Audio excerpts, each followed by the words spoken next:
Rebirth of secret billionaire episode 8 Singh villa में गीता के room के बाहर खड़े सभी लोग रूम का डोर खोलने का इंतजार कर रहे थे। अंदर रूम में डॉक्टर गीता की जांच कर रही थी। निहारिका बबीता के पास खड़ी उसे शांत कर रही थी जो रोए जा रही थी बहुत देर से, और उसके सामने आर्यन खड़ा था जिसे देखकर समझ में नहीं आ रहा था कि वो गुस्सा है कि चिंता में है, और साइड में शुक्ला परिवार खड़ा था। तभी सीडीओ से दादाजी नीचे आते हुए बोले, क्या हुआ, तुम सब लोग वहां क्यों खड़े हो? और उनकी आवाज सुनकर सब लोग उन्हें देखते हैं। निहारिका और आर्यन एक दूसरे को देखते हैं। फिर निहारिका आर्यन को शांत रहने का इशारा करके खुद चली जाती है दादाजी के पास, और उनके पास आकर उनका हाथ पकड़कर उन्हें सोफे पर बिठाकर बोली, दादाजी कुछ नहीं हुआ, वो बस गीता की थोड़ी तबीयत खराब थी, इसलिए डॉक्टर आए जांच करने के लिए, इसलिए हम खड़े हैं वहां पर। निहारिका की बात सुनकर दादाजी सोफे से खड़े होकर बोले, क्या उसे क्या हुआ? कल तक तो अच्छी थी ना, एकदम से क्या हुआ? और इतना बोल वे गीता के रूम के पास आकर खड़े हो जाते हैं। निहारिका उनके पीछे आते हुए बोली, वह दादाजी, गीता ना बाथरूम में बेहोश हो गई थी, तो बस इसलिए हम घबरा गए और हमने डॉक्टर को बुला लिया था। निहारिका की बात सुनकर दादाजी हैरान होकर आर्यन को देखते हैं तो आर्यन हमें सिर हिला देता है, जिसे देखकर दादाजी परेशान होकर बोले, लेकिन एकदम से कैसे बेहोश हो गई हो, उसके साथ क्या हुआ था? दादाजी बबीता को देखकर बोले, जिसे सुनकर बबीता अपना सिर नीचे करके हुए बोली, मुझे नहीं पता दादाजी, रात को हम जब सोए थे तब वह बिल्कुल अच्छी थी, सुबह वह नाश्ता करने के लिए नहीं आई, और जब मैं नाश्ता करके आए तब वह बाथरूम में थी। मुझे लग रहा था कि वह नहा रही है, लेकिन जब काफी देर वो नहीं आई तो मैं घबरा गई और मैं भाई को बुलाकर लेकर आई। भाई ने फिर डोर तोड़कर गीता को बाहर लेकर आए और डॉक्टर को कॉल किया। बबीता की बात सुनकर दादाजी और ज्यादा परेशान हो जाते हैं। इसे देखकर निहारिका बोली, दादाजी चिंता मत करो, मुझे लगता है वह बस वैसे ही बेहोश हो गई, शायद ज्यादा नहाने के चक्कर में, और देखना अभी डॉक्टर आएगी तो यही बोलेंगे। निहारिका की बात सुनकर दादाजी बोले, हाँ उम्मीद तो यही करते हैं कि ऐसा ही हो, मेरी बच्ची अच्छी हो बस। दादाजी अपनी आंखों से आंसू साफ करके बोले, जिसे देखकर निहारिका उनके कंधे पर हाथ रखकर बोली, ऐसा ही होगा दादाजी, आओ आप सोफे पर बैठ जाओ। लेकिन दादाजी मना कर देते हैं और सबके साथ वे भी रूम का डोर खुलने का इंतजार करने लगते हैं। लेकिन इन सबसे ज्यादा घबराया हुआ तो मनीष था। उसकी दिल की धड़कन इतनी तेज चल रही थी जिसकी सीमा नहीं थी। वह गीता के लिए चिंतित भी था और उसे डर भी बहुत लग रहा था, क्योंकि उसे अब ऐसा लग रहा था कि बहुत ही जल्दी रात को जो हुआ वो सबके सामने आने वाला है, और अगर ऐसा हुआ तो पक्का वो नहीं बचने वाला, और यही सोचकर वो घबराए जा रहा था। उसके पास खड़ी मीना जी धीरे से बोली, कहीं उसे लड़की की हालत की जिम्मेदार तुम तो नहीं होना मनीष? अपनी मां की बात सुनकर मनीष उन्हें देखता है और उसके चेहरे के भाव देखकर मीना जी 1 मिनट में समझ जाती है कि जरूर इसी ने कुछ किया है, और वो थोड़े गुस्से में बोली, अब तू बोलेगा कि तूने क्या किया इसके साथ? मीना जी यह बात को इतनी गुस्से में बोल दिया था कि आसपास खड़े सभी लोगों ने उनकी बात सुन ली थी। वो सभी लोग उन्हें देखने लगे थे। मनीष डर के सभी को देखता एक नजर और अपनी मां को देखकर बोला, मैंने कुछ नहीं किया मां, जीजू ने जब से मुझे मना किया है तब से मैं गीता बबीता से दूरी रहा हूं। इतना बोल वो अपना सिर नीचे कर लेता है, और उसकी बात सुनकर मीना जी भी मुस्कुरा कर बोली, हाँ मैं बस वैसे ही पूछ रही थी, मुझे विश्वास है मेरे बेटे की तूने कुछ नहीं किया होगा और वो लड़की भी ठीक होगी। मीना जी एक नजर सबको देखकर फिर मनीष के सिर पर प्यार से हाथ फेरते हुए बोली, जिसे देखकर सभी उन्हें इग्नोर कर देते हैं, केवल निहारिका को छोड़कर जो समझ चुकी थी कि उसकी सौतेली मां नाटक कर रही है। मीना जी एक नजर निहारिका को देखती हैं और फिर वे जल्दी से अपना सिर नीचे कर लेती हैं, क्योंकि वह निहारिका की आंखों में देखकर समझ गई थी कि इस लड़की को पता चल गया कि वह नाटक कर रही है। निहारिका मन में बोली, मुझे ऐसा क्यों लग रहा है इन्हीं लोगों का कांड है कुछ, जिसकी वजह से गीता की हालत हुई है, लेकिन एक रात में क्या होगा, और वैसे भी सब लोग तो सोच चुके थे, शायद मैं कुछ ज्यादा ही सोच रही हूं, और यही सोचकर वह इस चीज को इग्नोर कर देती है और फिर सभी के साथ रूम की डोर खोलने का इंतजार करने लगती है। कुछ देर बाद वो लेडी डॉक्टर रूम का डोर खुलकर जब साइड में खड़ी हो जाती है और सभी को अंदर आने देती है, लेकिन उसके चेहरे पर चुप्पी थी और उदासी थी, जिसे सिर्फ निहारिका ने ही नोटिस किया था। और सभी के अंदर जाने के बाद वह लेडी डॉक्टर के पास रुककर बोली, क्या हुआ डॉक्टर, क्या सब कुछ ठीक है ना? वो लेडी डॉक्टर निहारिका की बात सुनकर बिना अपना सिर ऊपर करे बोली, जी मैडम वो ठीक है, और कुछ देर में उन्हें होश भी आ जाएगा।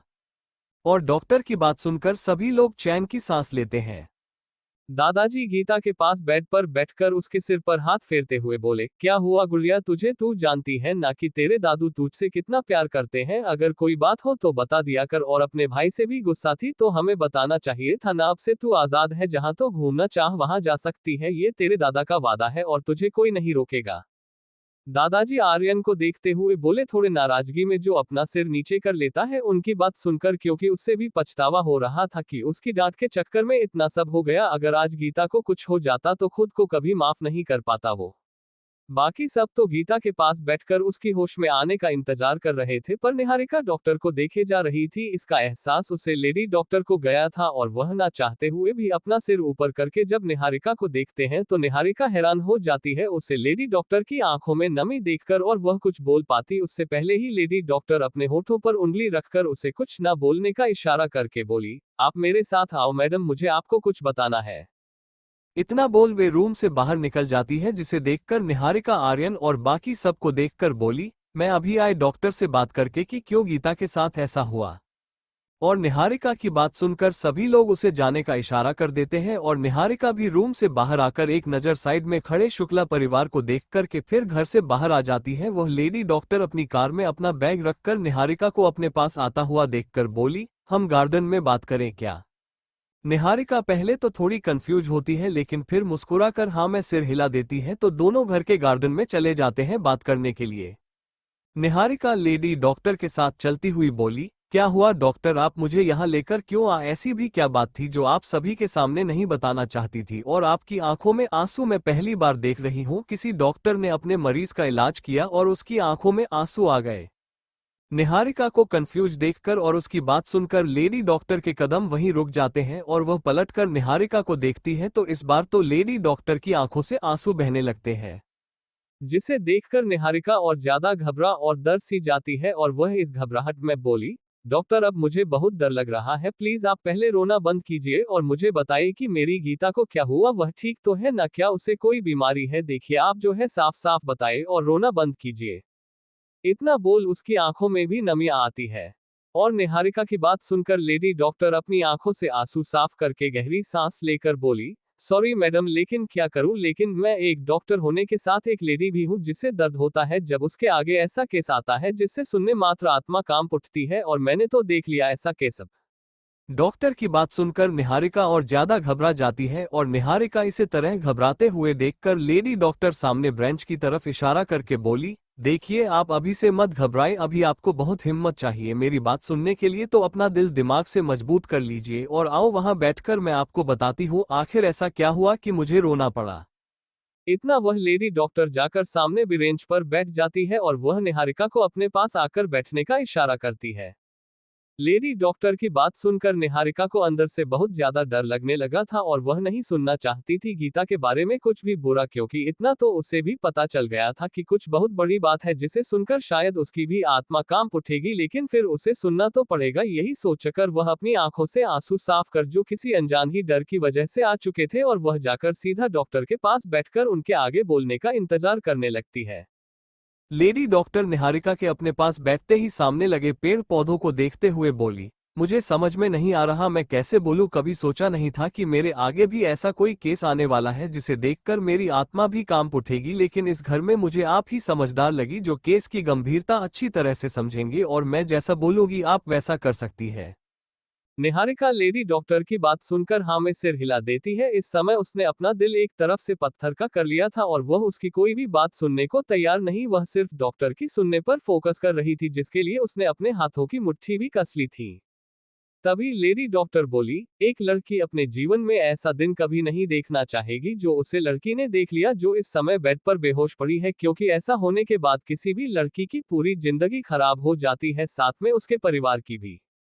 लेडी डॉक्टर की बातें से निहारिका को बहुत ज्यादा डरने लगी थी और वह अपनी हिम्मत को टूटता हुआ देखकर बोली, डॉक्टर प्लीज बातों को घुमाइए मत और मैं हिम्मत करके बैठी हूँ, मुझे आप साफ साफ बताइए कि हुआ क्या है, ऐसा ना हो कि मैं आपकी बात सुनने से पहले ही खुद पर कंट्रोल खो बैठूं। निहारिका की आंखों में आंसू भी आ गए थे, लेकिन वह इस समय सिर्फ अपने आप को मजबूत कर रहे थी। जिसे सुनकर लेडी डॉक्टर बोली, उसका रेप हुआ है। और लेडी डॉक्टर की बात सुनकर निहारिका खुद पर कंट्रोल खत्म हो जाता है और उसकी आंखों से फिर तो लगातार आंसू बहने लगते हैं और वह डॉक्टर को देखकर नमनामे सिर हिलाने लगती है। निहारिका को इस तरह रोता हुआ देखकर और उसे नामे सिर हिलाता हुआ देखकर वह लेडी डॉक्टर नम आंखों से निहारिका की कंधे पर हाथ रखकर बोली, बात इतनी सी नहीं है कि उसका रेप हुआ है, बल्कि। इतना बोल डॉक्टर रुक जाती है और निहारिका को देखते हैं, जो डॉक्टर की बात सुनकर हैरान होकर उन्हें देखकर बोली, बल्कि क्या डॉक्टर, और रेप होना कोई आम बात नहीं है, आपको पता है आप क्या बोल रही है। और निहारिका को इस तरह बात करते हुए देखकर लेडी डॉक्टर बोली, देखिए मैं डॉक्टर हूँ, मुझे पता है, मैंने उसकी बॉडी को चेक कर लिया और उसके साथ रेप नहीं बल्कि कई मर्दों ने एक साथ मिलकर किया। मतलब समझ रही हो आपकी जिस लड़की के साथ ऐसा होता है उसे लड़की की क्या हालत होती है, शायद वो मरी ही जाती है, बहुत समझो कि वो लड़की अभी तक जिंदा है। लेडी डॉक्टर की यह बात सुनकर तो निहारिका एकदम से खड़ी हो जाती है और गुस्से से बोली, यह आप मजाक कर रही है ना, भला उसके साथ ऐसा कैसे हो सकता है, वो लड़की घर से बाहर नहीं जाती और रात को 10 बजे तो वह हमारे साथ बैठकर खाना खा रही थी अच्छे से और फिर सोने चली गई थी, और तब भी वह अकेली नहीं थी, उसके साथ बबीता थी, फिर आप उसके बारे में इतनी बड़ी बात कैसे बोल सकती हैं, आप डॉक्टर हैं, इसका मतलब यह नहीं कि कुछ भी बोलोगी। निहारिका जो किसी भी परिस्थिति में अपना कंट्रोल नहीं खोती थी, चाहे कुछ भी हो जाए, इस समय वो नहीं मानना चाहती थी कि ये लेडी डॉक्टर जो बोल रही है वो गीता के साथ हो भी सकता है, क्योंकि उसकी तरफ से तो यही असंभव है और किसी को मरना है क्या जो सिंह परिवार की लड़की के साथ ऐसा करने की सोचेगा भी। और यही सोचकर निहारिका गुस्से से डॉक्टर को देखे जा रही थी। निहारिका को गुस्से में बात करता हुआ देखकर लेडी डॉक्टर भी खड़े होकर बोली, आपको मुझ पर विश्वास होना हो, लेकिन मुझे जो पता चला वह मैंने आपको बता दिया, अब आपकी मर्जी, वरना जाकर उसे लड़की से खुद पूछिए कि उसके साथ क्या हुआ है। और जहां तक मैं समझ पा रही हूं बल्कि एक दो नहीं, पूरे 7 से 8 लड़कों ने उसके साथ किया। लेडी डॉक्टर की बात सुनकर निहारिका खुद को संभाल नहीं पा रही थी और अगले ही पल वो एकदम से नीचे जमीन पर बैठकर रोने लगती है बुरी तरह से, और वह रोते हुए नामे सिर हिलाकर जोर से बोली, नहीं तुम झूठ बोल रही, गीता के साथ ऐसा हो नहीं सकता, आपको कुछ नहीं पता डॉक्टर। इतना वो रोए जा रही थी और उसकी यह हालत देखकर, उसकी बात सुनकर लेडी डॉक्टर खुद के गुस्से को कंट्रोल कर नीचे जमीन पर घुटनों की बल बैठकर एकदम से निहारिका को अपने सीने से चिपका कर रोते हुए बोली, ये सच है कि आपकी गीता के साथ ऐसा हो चुका है और मैं ये भी देख सकती हूँ कि आप पर इस समय क्या बीत रही होगी, लेकिन आपको खुद को मजबूत करना होगा, क्योंकि वह उस रूम में जो लड़की बेड पर बेहोश पड़ी है ना, उसे संभालना बहुत मुश्किल होने वाला है और आपको बाकी लोगों को भी बताना पड़ेगा, लेकिन उससे पहले मैं चाहूंगी कि आप एक बार उसे लड़की से बात कर ले अकेले में, तभी किसी को बताएं इस बारे में। निहारिका लेडी डॉक्टर के सीने से चिपके ही रोने लगती है। इतना दर्द तो उसे समय नहीं हुआ था जब उसके बाप ने उसे मारा था, वह सब कुछ सह गई थी, क्योंकि उसका दर्द गीता के दर्द से बहुत ज्यादा छोटा था। वो कल्पना भी नहीं करना चाहती थी उसे समय उससे मासूम लड़की पर क्या बीत रही होगी जब एक साथ कई जानवर उसके ऊपर टूट पड़े होंगे। और यही सोच सोच कर वो जोर जोर से रो जा रही थी, जिसे देखकर डॉक्टर उसकी पीठ पर प्यार से हाथ फेरते हुए उस समझा रही थी कि उसके ऊपर ही पूरी जिम्मेदारी है अब कि उसे कैसे उसे लड़की को संभालना, साथ में अपने परिवार को भी इस बारे में बताना। और लेडी डॉक्टर यह बता ही रही थी, तभी एक गुस्से वाली आवाज सामने से सुनाई देती है, यहाँ क्या हो रहा है और मेरी निहारिका इस तरह क्यों रो रही है। उसे आवाज को सुनकर लेडी डॉक्टर और निहारिका जब घर की तरफ देखते हैं तो आर्यन गुस्से में उनकी तरफ ही आ रहा था, और जिसे गुस्से में देखकर लेडी डॉक्टर बहुत डर जाती है और वो खड़े हो जाती है और आर्यन को देख अपना से नीचे कर लेती है। निहारिका आर्यन को इतनी गुस्से में देखकर अपनी आंखों से आंसू साफ कर और फिर से खुद को कंट्रोल करती है और हिम्मत करके खड़ी हो जाती है। आर्यन निहारिका के पास आकर उसकी आंखों में और उसके चेहरे को देखकर उसे एकदम से अपनी सीने से लगा लेता है और फिर अपने पास खड़ी लेडी डॉक्टर को गुस्से से देखने लगता है, जो चुपचाप अपना सिर नीचे करे हुए खड़ी थी। आर्यन की ऐसा करने से निहारिका फिर से रोने लगती है, उसकी सीने से चिपक कर जोर जोर से। और निहारिका की रोने की आवाज सुनकर आर्यन को और ज्यादा गुस्सा आने लगता है और वो उसे लेडी डॉक्टर को गुस्से से देखकर बोला, क्या तुम्हें सुनाई नहीं दिया, मैंने कहा तुमने ऐसा क्या बोला मेरी बीवी को जो इस तरह से रोए जा रही है, क्या तुम्हारे जीने की इच्छा नहीं है अब इस दुनिया में। आर्यन की बात सुनकर वो लेडी डॉक्टर अंदर से कांप उठती है और वो जब अपना सिर ऊपर करके देखते हैं तो आर्यन की आंखों में अपनी मौत देखकर वो 2 कदम पीछे लेते हुए बोली, मिस्टर सिंह मैंने सिर्फ अपना काम किया है मुझे। और वो अपने कांपते होठों से आगे कुछ बोल पाती उससे पहले आर्यन गुस्से से चीखते हुई बोला, ये तुम्हारा काम है लोगों को रुलाना, तुम्हारी हिम्मत भी कैसे हुई मेरी बीवी को रुलाने की, और अगर कोई ऐसी बात थी जिससे मेरी बीवी रो सकती थी तो तुमने मुझे क्यों नहीं बताया, मेरी ही निहारिका को यहाँ लाकर क्यों रुलाया। आर्यन ने इतनी जोर से बोला कि डॉक्टर डर से फिर से 2 कदम पीछे होकर उसे नम आंखों से देखने लगती है। लेकिन तभी निहारिका जो आर्यन के सीने से लगी हुई थी वह अपना सिर ऊपर करके नम आंखों से आर्यन को देखकर बोली, नहीं हब्बी, उनका कोई दोस्त नहीं है, उन्होंने तो सिर्फ अपना काम किया, प्लीज उन्हें जाने दीजिए। निहारिका की बात सुनकर आर्यन खुद को कंट्रोल करता है और फिर प्यार से उसके सिर के बालों में हाथ फेरने लगता है, जिसे देखकर लेडी डॉक्टर समझ जाती है कि अब उसका काम खत्म हो गया, उसे यहाँ से जाना चाहिए। उसने पूरा सच मैडम को बता ही दिया तो वे अपने हिसाब से देख ही लेंगी। यही सोचकर वे वहां से चली जाती है। आर्यन निहारिका को इसी तरह बाहों में भरे रहता है जब तक निहारिका के आंखों से आंसू खत्म नहीं हो जाती, और जब वह शांत हो जाती है तो आर्यन उसकी आंखों से आंसू साफ करके बोला, अच्छा अब ये बताओ कि ऐसी क्या बात थी कि तुम्हें इतना रोना पड़ा, मैंने पहली बार तुम्हें इतना रोता हुआ देखा है, जरूर कुछ बात तो है। आर्यन की बात सुनकर निहारिका पहले उसे बताने को होती है, लेकिन फिर उसे डॉक्टर की बात याद आती है कि उसे पहले गीता से बात करनी चाहिए, तभी घर में किसी को बताना चाहिए। और यही सोचकर निहारिका आर्यन से दूर होकर अपना सिर नीचे करके बोली, कुछ नहीं हब्बी, सब ठीक है, वो डॉक्टर ने मुझे अपने किसी पेशेंट के बारे में ऐसा कुछ बताया जिससे मुझे रोना आ गया। निहारिका की बात सुनकर आर्यन उसका चेहरा अपने हाथों में लेकर उसे ऊपर करके उसकी आंखों में देखकर बोला, तुम मुझसे झूठ कब से बोलने लगी वाइफी, मेरी निहारिका इतनी कमजोर नहीं है कि वो किसी और के बारे में सुनकर रोने लगे, जरूर ऐसी कोई बात है जो तुम मुझसे छुपा रही हो। आर्यन की बात सुनकर निहारिका उसकी आंखों में देखकर मन में बोली, हाँ हब्बी, आपने बिल्कुल सच बोला, लेकिन मैं वह बात आपको कैसे बता दूं जिसे कोई भाई नहीं सुनना चाहेगा अपनी बहन के बारे में। निहारिका को खुद को ऐसे देखा हुआ देखकर आर्यन गहरी सांस लेकर अपना चेहरा उसके करीब लाकर फिर हल्के से उसके माथे पर किस कर देता है, जिसे देखकर निहारिका की आंखें बंद हो जाती है। आर्यन फिर निहारिका से दूर होकर उसे देखकर बोला, अच्छा ठीक है, अगर नहीं बताना चाहती तो कोई बात नहीं, लेकिन अगर ज्यादा बड़ी बात है जिससे तुम परेशान हो तो मैं उसे सुनना चाहूंगा। निहारिका अपनी आंखें खोलकर बस अपना सिर नीचे कर लेती है, जिसे देख आर्यन गहरी सांस लेकर निहारिका का हाथ पकड़कर बोला, ओके छोड़ो, आओ चलो। गीता को होश आ गया है, लेकिन वो किसी से बात नहीं कर रही थी और चुपचाप बैठी है किसी मूर्ति की तरह, शायद तुमसे बात करे, बताए कि उसे क्या हुआ था और वो क्यों बेहोश हुई थी। आर्यन निहारिका का हाथ पकड़कर गार्डन से घर के अंदर ले जाते हुए बोला। निहारिका बस अपना सिर नीचे करके केवल उसके साथ चल रही थी, उसे पता था कि गीता ऐसा क्यों कर रही है, वो क्या उसकी जगह कोई भी होती तो उसकी हालत भी शायद उससे बुरी होती। निहारिका जब आर्यन के साथ गीता के रूम में जा रही थी तो एक नज़र अपना सिर ऊपर करके पूरे शुक्ला परिवार को देखती है और फिर मनीष को देख उसके कदम वहीं रुक जाते हैं, जिसके चेहरे के भाव देख वो समझ गई थी कि हो ना हो मनीष का हाथ जरूर है गीता के साथ ये सब होने में, जिसे देख मनीष जल्दी से अपना सिर नीचे कर लेता है। आर्यन निहारिका को रुका हुआ दिखकर बोला, क्या हुआ, तुम इस तरह क्यों रुक गई।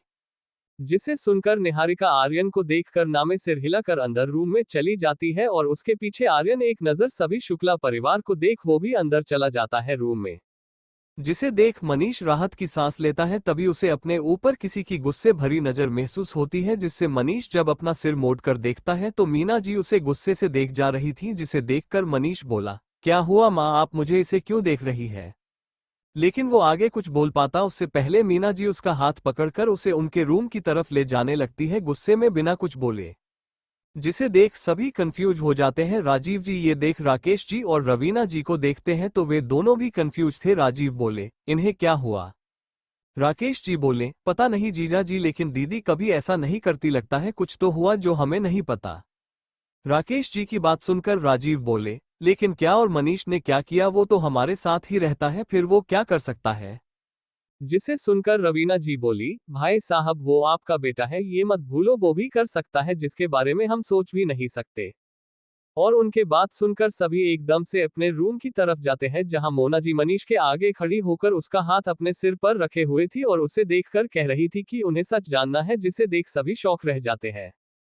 5 स्टार होटल रूम में रूपाली अर्जुन की बात सुनकर और उससे खुद को गोद में उठाते हुए देखकर अपने हाथों से उसके सीने पर मारते हुए बोली, छोड़ो मुझे, मुझे मेरे रवि के पास जाना है, जरूर वह किसी मुसीबत में, और आप तो मैं मर जाऊंगी, लेकिन तुमसे शादी कभी नहीं करूंगी, कभी नहीं करूंगी। यही बोले जा रही थी वह अपने नाजुक हाथों से अर्जुन के सीने पर मारते हुए, जो बॉडी बिल्डर आदमी था और उसे उसकी मार से कोई फर्क नहीं पड़ रहा था, बल्कि उसे रूपाली का ऐसा करना काफी अच्छा लग रहा था और उसके चेहरे पर मुस्कान आ जाती है, जिसे देखकर रूपाली को और गुस्सा आने लगता है और वह गुस्से से करने लगती है उसके सीने पर, लेकिन आखिर उसके हाथों में ही दर्द होने लगता है। जिसे देखकर अर्जुन मुस्कुराते हुए बोला, तुम्हारा हो गया ना, अब चलो आराम करो बेड पर। और इतना बोलो उसे बेड पर लिटा देता है।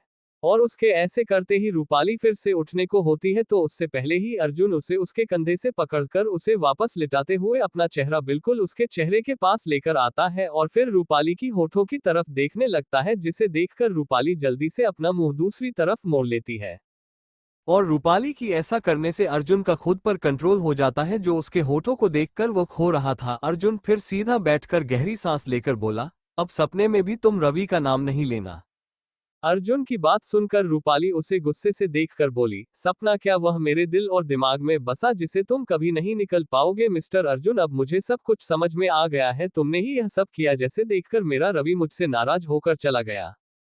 रूपाली की बात सुनकर अर्जुन हंसते हुए बोला, बहुत खूब बेबी, मुझे तभी तुम बहुत पसंद आए, देखो मेरे बिना बताए ही तुम सब कुछ समझ गई। हाँ, ये सब मेरा ही प्लान था। अब तुम सपने में भी उससे आदमी के करीब नहीं जा सकती, क्योंकि तुम्हारी आत्मा और तुम्हारी बॉडी सिर्फ अर्जुन शेखावत की है। अर्जुन अपना हाथ रूपाली की कमर की तरफ बढ़ाते हुए बोला। रूपाली, जो अर्जुन की मुंह से यह बात सुनकर हैरान थी, वह उसका हाथ अपनी कमर की तरफ बढ़ता हुआ देखकर गुस्से से उसका हाथ खुद से दूर करके बोली, ऐसा कुछ नहीं होगा, मैं रवि को सब कुछ बता दूंगी। और रूपाली की बात सुनकर अर्जुन हंसते हुए बोला, अच्छा, और तुम्हें लगता है वह अब तुम्हारी बातों पर विश्वास भी करेगा बेबी? अर्जुन को हंसता हुआ देखकर और उसकी बात सुनकर रूपाली उसे देखकर बोली, हाँ बिल्कुल, क्योंकि हमारा प्यार सच्चा है, तुम्हारी तरह धोखे वाला प्यार नहीं है मेरा, वह समझेगा मुझे। रूपाली रवि के बारे में सोचकर बोली। और रूपाली की बात सुनकर और उससे रवि के ख्वाबों में खोया हुआ देखकर अर्जुन के चेहरे से मुस्कान चली जाती है और वह गुस्से से रूपाली के सिर के पीछे हाथ रख उसके बाल पकड़कर उन्हें नीचे की ओर खींचकर उसका चेहरा अपने करीब लाकर उसकी आंखों में देखते हुए बोला, अब ये सब मैं होने नहीं दूंगा, वह आदमी तुम्हारे करीब कभी नहीं आ पाएगा, तुम सिर्फ मेरी हो और मैं चाहूं ना तो इसी समय तुम्हें अपना बना सकता हूं, फिर चाहकर भी तुम उसके पास नहीं जा पाओगी।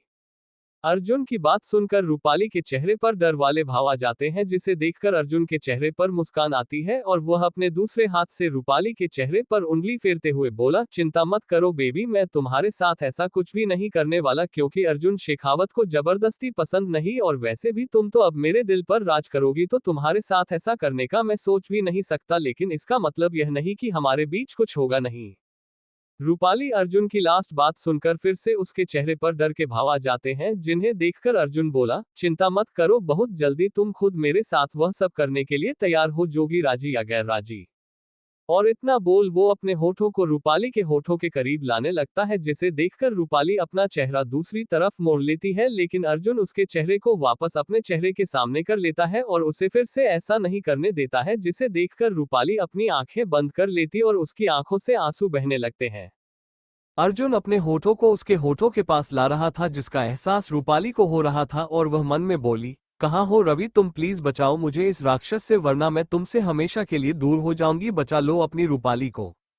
अर्जुन रूपाली की आंखों से आंसू बहते हुए देखकर भी खुद को कंट्रोल नहीं कर पा रहा था और उसके होंठ आपत्ति ही रूपाली के होठों की बिल्कुल करीब आ जाते हैं, और जैसे ही उनकी होंठ आपस में मिलने वाले होती है, उसी समय उनके कानों में फोन बजने की आवाज आती है, जिसे सुनकर अर्जुन गुस्से से अपनी आंखें बंद कर लेता है और फिर एकदम से बेड से खड़ा हो जाता है और अपने पैंट की पॉकेट से फोन निकालकर उसे कॉल को रिसीव करने के लिए बालकनी में चला जाता है।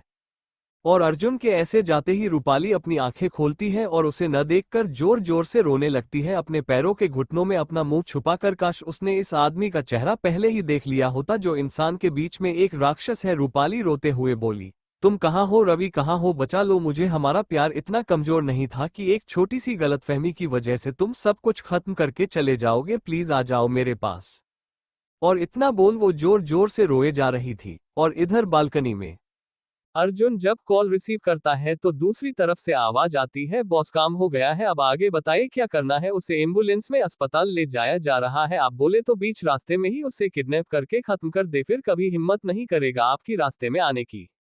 उसे आदमी की बात सुनकर अर्जुन बोला, नहीं, अब इसकी जरूरत नहीं है, तुम बस उसे पर नजर रखो करी, और हाँ, एक फोटो भेजो मुझे जिसमें वह बेड पर डाला हो और तुम में से कोई उसके ऊपर गन पॉइंट करे हो, इतने में ही काम हो जाएगा। वैसे भी वह कोई आम आदमी नहीं है, उसके एक्सीडेंट की खबर सुनकर पूरा शहर हिल जाएगा, और गलती से हमने उसे किडनैप किया तो तुम लोग तो मारोगे, साथ में मैं भी फंस जाऊंगा, हम सिंह ग्रुप से पंगा नहीं ले सकते। और अर्जुन की बात सुनकर कॉल की दूसरी तरफ का आदमी बोला, ओके बॉस, मैं कुछ देर में आपको वह फोटो भेज दूंगा और मेरे एक दो आदमी हमेशा उसे पर नजर रखेंगे। इतना बोल वह कॉल काट देता है, और कॉल काटते ही अर्जुन के चेहरे पर टेढ़ी मुस्कान आ जाती है। उसका प्लान भी काम कर गया और अब बस लास्ट प्लान बाकी है, और अगर वह हो गया तो रूपाली उसकी हमेशा के लिए हो जाएगी। और यही सोच कर वो मुस्कुरा कर वापस रूम में आता है तो रूपाली को इस तरह रोते हुए देखकर उसके पास बेड पर बैठकर बोला, इस तरह रोने से कुछ नहीं होगा, अब वो तुम्हारे पास कभी नहीं आ पाएगा, ऐसा इंतजाम कर दिया मैंने उसका, और अगर तुम उसको याद करके इसी तरह रोती रही तो उसे ऐसी जगह भेज दूंगा जहां से वो कभी लौटकर नहीं आ सकता। अर्जुन की बात सुनकर रूपाली अपना सिर ऊपर करके नम आंखों से अर्जुन को देखकर बोली, तुमने क्या किया उसके साथ, सच बताना मुझे।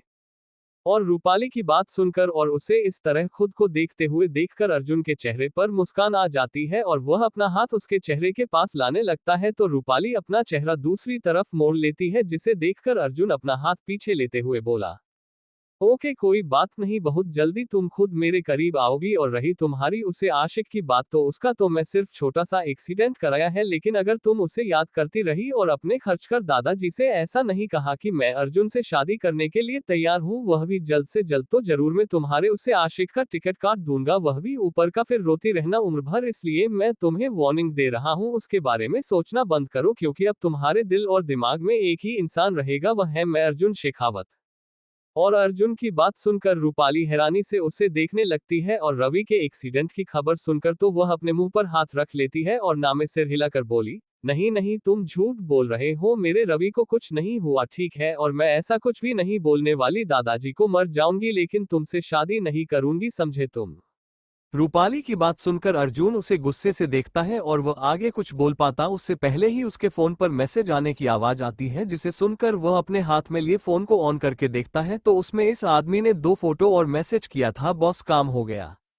एक फोटो में रवि को अस्पताल के अंदर लेकर जाया जा रहा था, और दूसरी फोटो में जैसा अर्जुन ने बोला था वैसे ही एक आदमी उसके ऊपर गन पॉइंट करे खड़ा था, जिन्हें देखकर अर्जुन हंसते हुए बोला, लो बेबी, अब मैं नहीं बोलूंगा, ये 2 फोटो ही तुमसे हाँ करवाने के लिए काफी है शादी के लिए। और इतना बोल वो अपना फोन रूपाली के आगे करके उसे भी 2 फोटो दिखाता है, जिन्हें देखकर रूपाली हैरान होकर एकदम से अर्जुन के हाथ से उसके मोबाइल को छुड़ाकर उसमें रवि की फोटो देखने लगती है और अपने मुंह पर हाथ रख लेती उसकी आंखों से लगातार आंसू बहने लगते हैं। और रूपाली को ऐसा करते हुए देखकर अर्जुन बोला, बताओ बेबी, अब क्या करना है, तुम अपने दादाजी को शादी के लिए हाँ बोल दोगी या फिर मैं इसे। लेकिन वह आगे कुछ बोल पाता उससे पहले ही रूपाली रोते हुए नामे सिर हिलाने लगती है, जिसे देखकर अर्जुन के चेहरे पर मुस्कान आ जाती है और उसके सिर पर प्यार से हाथ फेरते हुए बोला, गुड गर्ल, अब ये रोना धोना बंद करो, मुझे बिल्कुल भी अच्छी नहीं लगती तुम ऐसे, और अब जाओ बाथरूम में खुद को फ्रेश करो, फिर हम लंच करके तुम्हारे घर चलेंगे और तुम्हारे दादाजी को खुशखबरी देंगे कि हम दोनों तैयार हैं शादी के लिए, हमारी जल्दी से शादी कर दे। इतना बोल अर्जुन रूपाली के हाथ से अपने फोन को वापस लेकर उसे अपनी पैंट की पॉकेट में रखते हुए बोला, और चिंता मत करो, तुम्हारे उसे आशिक के ऊपर मेरे आदमी की नजर 24 घंटा रहेगी, अगर तुम अकेले में रहो या उससे मिलने के लिए गई तो मैं अपने आदमी को बोल दूंगा, फिर वह क्या करेगा वो मैं नहीं बता सकता। अर्जुन की बात सुनकर रूपाली रोते हुए बोली, तुम पागल हो।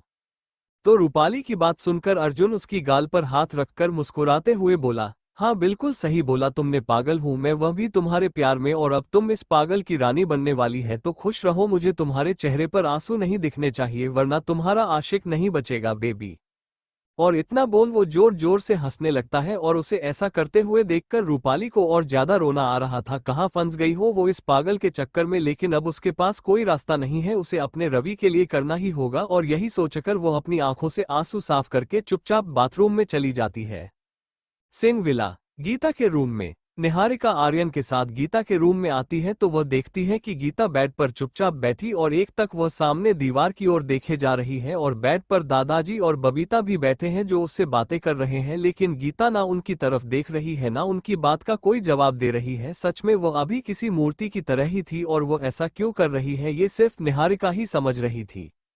गीता की हालत देखकर निहारिका की आंखों में फिर से आंसू आ जाते हैं, जिन्हें वह अपना से नीचे कर जल्दी से साफ करके वापस अपना सिर ऊपर करके मुस्कुराकर गीता को देखकर बोली, गीता कैसी हो? मैंने सुना तुम किसी से बात नहीं कर रही हो, लेकिन मुझे पता है तुम अपनी भाभी से जरूर बात करोगी। और इतना बोल अपने मन में उसके पास बेड पर आकर बैठ जाती है और उसके हाथ को अपने हाथ में ले लेती है, लेकिन तब भी गीता ना उसे देखती है ना उसकी बात पर कोई रिएक्ट करती है, जिसे देखकर दादाजी की आंखों में आंसू आ जाते हैं और वह उन्हें साफ करते हुए बोले, मेरी बच्ची को किसकी नजर लग गई? कितनी खुश रहती थी, अब देखो ना कुछ बोल रही है ना हमारी तरफ देख रही है। और दादाजी की बात सुनकर उनकी आंखों में आंसू देखकर बबीता भी रोने लगती है और वह गीता का दूसरा हाथ पकड़कर उसे हिलाते हुए बोली, देख गीता, तू मुझसे बात कर, मैं तेरी बहन हूं ना, और तूने मुझसे बात नहीं की तो मैं तुझसे कभी नहीं बात करूंगी, प्लीज मुझसे बात कर। लेकिन तब भी गीता कोई रिएक्ट नहीं करती। तभी आर्यन दुखी होकर बोला, ये सब मेरी वजह से हुआ, मुझे अपनी बहन पर इतना गुस्सा नहीं करना चाहिए था, जबकि मुझे पता था कि मेरी बहन है, वो कभी ऐसा नहीं करेगी, और अब देखो क्या हो गया मेरे गुस्से की वजह से। आर्यन को खुद को कोसता हुआ देखकर और दादाजी के साथ बबीता को रोता हुआ देखकर निहारिका बोली, आप लोग चिंता मत कीजिए और 2 मिनट के लिए रूम से बाहर चले जाएं, मुझे गीता से कुछ अकेले में बात करनी है। और आर्यन जी, कुछ भी ऐसा मत सोचिए कि आपकी वजह से कि हमारी गीता ऐसी हो गई, मुझे टाइम दीजिए, डॉक्टर ने मुझे कुछ बताया है जिसे करने से शायद हमारी गीता पहले जैसी हो जाए। निहारिका की बात सुनकर सभी लोग पहले तो कंफ्यूज हो जाते हैं, लेकिन फिर भी तीनों रूम से जाने लगते हैं, क्योंकि उन्हें उम्मीद थी कि अपने निहारिका ही कोई चमत्कार कर सकती है जिससे उनकी गीता पहले जैसी हो जाएगी। और तीनों को बिना कुछ बोले अपने ऊपर इतना विश्वास करे देखकर निहारिका को पहली बार खुद पर गुस्सा आने लगता है और बुरा भी लगता है कि वो सच को छुपा रही है अपने ही लोगों से, जिन्हें पहले ये जानने का हक है कि गीता के साथ क्या हो चुका है, उसकी हालत ऐसी कैसे हो गई, लेकिन डॉक्टर के अनुसार पहले उसे गीता से ही बात करनी होगी। निहारिका ये सोचकर जब सामने देखती है तो तीनों लोग जा चुके थे और गीता ने रूम का डोर भी बंद कर दिया था। और रूम का डोर बंद देख निहारिका के चेहरे पर सीरियस भाव जाते हैं और वह गीता को देखती हैं जो पहले जैसे ही बैठी थी, जिसे देखकर निहारिका एकदम से उसे अपने सीने से लगाकर उसके पीठ पर हाथ फेरने लगती है और रोते हुए बोली, ये सब कैसे हो गया गीता? रात को तो ठीक थी ना जब सोई थी, सुबह तक तेरे साथ ये सब कैसे हो गया? तू कब गई थी घर से बाहर हम सबको बिना बताए, और कौन लोग थे वो जिन्होंने तेरे साथ ऐसा किया? निहारिका के गले लगने पर भी गीता कोई रिएक्ट नहीं करती है, लेकिन उसकी लास्ट बात सुनकर कंफ्यूज हो जाती है कि भाभी को कैसे पता चल गया, और पता चला भी है कि वो सिर्फ ऐसा बोल रही है, लेकिन फिर उनकी रोने से वह समझ चुकी थी कि भाभी को पता चल गया उसके साथ क्या हुआ है। और यह जानकर कि उसकी भाभी को उसके बारे में पता चल गया है, वो एक झटके से निहारिका को खुद से दूर कर देती है, जिससे निहारिका उससे दूर होकर हैरानी से देखने लगती है उसे, जिसे देखकर गीता रोते हुए बोली, नहीं भाभी कुछ नहीं हुआ मेरे साथ, मैं ठीक हूँ, और आप जाओ यहाँ से, मुझे किसी से बात नहीं करनी, चले जाइए मेरे रूम से, चिल्लाते हुए बोली, जिसे सुनकर एक पल के लिए अंजना भी डर जाती है और वो कुछ बोल पाती उससे पहले ही रूम का डोर खोलकर आर्यन अंदर आते हुए बोला, क्या हुआ गीता, इस तरह क्यों चीखी? आर्यन की आवाज सुनकर निहारिका उसे देखकर बोली, कुछ नहीं आर्यन जी, मैं बस ऐसे हिम्मत दे रही हूँ और वह बता रही हूँ इसे जो इसके साथ हो चुका है और जिसे ये खुद मानने के लिए तैयार नहीं है और उसे हम सबसे छुपा रही है। निहारिका की बात सुनकर गीता गुस्से से टेबल पर रख पानी की बोतल को सामने कांच में मारते हुए बोली, नहीं सुनना मुझे आपकी कोई बात और नहीं बताना मुझे आप लोगों को कुछ, आप लोग इसी समय मेरे रूम से बाहर जाओ, नहीं तो मैं खुद को खत्म कर लूंगी, मैंने जो कहा बाहर जाओ तो बाहर जाओ।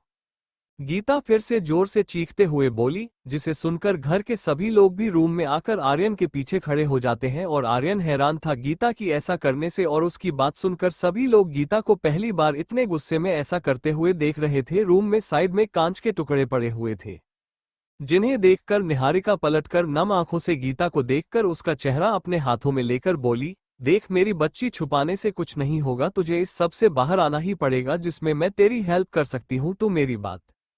लेकिन वह आगे कुछ बोल पाती उससे पहले ही गीता गुस्से से पागल सी हो रही थी। वो निहारिका के हाथों को दूर कर उसे इतनी जोर से धक्का देती है कि निहारिका जाकर बेड से नीचे गिरने लगती है, जिसे देखकर आर्यन भागकर आता है और निहारिका को गिरने से बचा लेता है। और फिर सभी हैरानी से गीता को देखे जा रहे थे, जो इस समय गुस्से में पागल सी हो रही थी और निहारिका को गुस्से में देखकर बोली, मैं कोई बच्ची नहीं हूं और मुझे नहीं बताना किसी को कुछ, सब लोग जाओ यहाँ से वरना मैं खुद को खत्म कर लूंगी।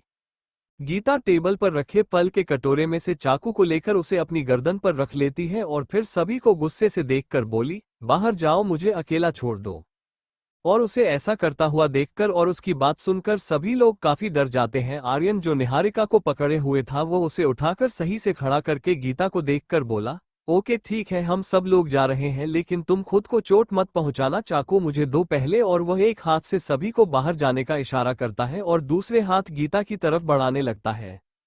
निहारिका जो किसी मूर्ति की तरह गीता को देखे जा रही थी, उसने नहीं सोचा था कि गीता उसके साथ भी ऐसा कर सकती है कभी, वरना वो उसे अपनी माँ जैसी मानती थी। लेकिन वह जब ये देखी है कि वह खुद को चोट पहुंचा सकती है तो वह भी जल्दी से रूम से चली जाती है, क्योंकि सबसे ज्यादा गुस्सा गीता को निहारिका को देखकर ही आ रहा था। और सभी लोगों के जाते ही आर्यन गीता के हाथ से चाकू ले लेता है और फिर उसके सिर पर हाथ रखकर बोला, तो मुझे वचन दे कि ऐसा फिर कभी नहीं करेगी। तुझे अकेला रहना तो रहे, कोई तुझे डिस्टर्ब नहीं करेगा, यह वादा है तेरे भाई का। लेकिन पगली, मुझे तुझसे यह वादा चाहिए कि तू खुद को चोट नहीं पहुंचाएगी, चाहे कुछ भी हो जाए। क्या अपने भाई को यह वचन दे सकती है?